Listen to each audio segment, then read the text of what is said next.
So, here we are, Agent. We've made a pretty good team, I think. Done a lot for this city. A lot more than people thought we could. You and I both know this isn't exactly a happy ending.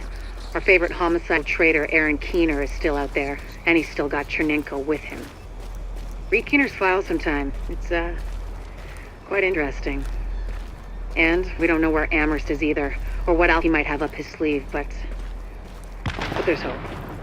Dr. Candle's got the DCD on the road to a vaccine. You broke the LMBs back and the cleaners, and the Rikers too. We took the city back like we promised we would. We're not done yet.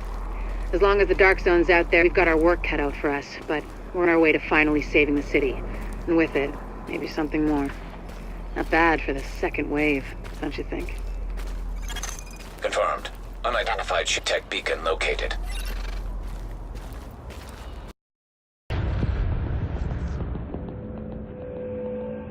What you're looking at is smallpox virus, one of the deadliest pathogens on the planet.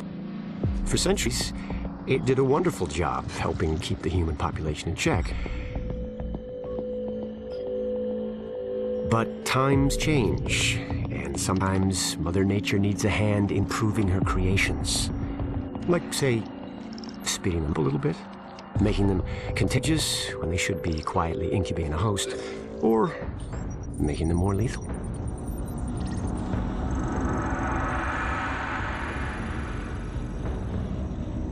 I didn't come up with the approach on my own. My friend Vitaly is one of the pioneers in the field, and the idea has been around for years. Genome as data.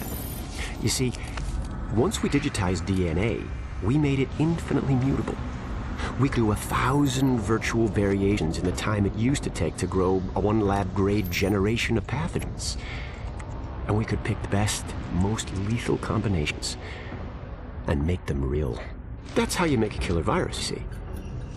Mix in genetic code from other diseases, and you move the sliders all the way up on lethality and virulence.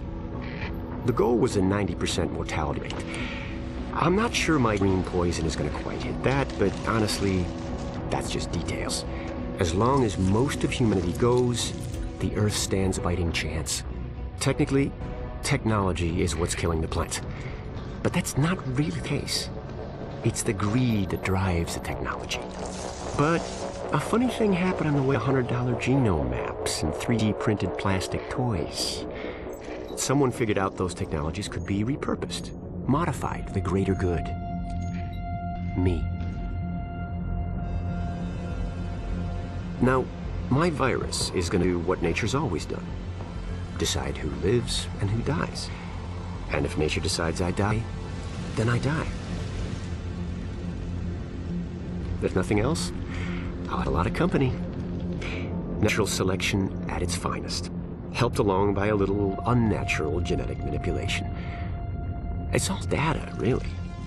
Life's just a method of processing it. The same way I processed the smallpox genome on the laptop. And who's to say that wasn't the plan all along?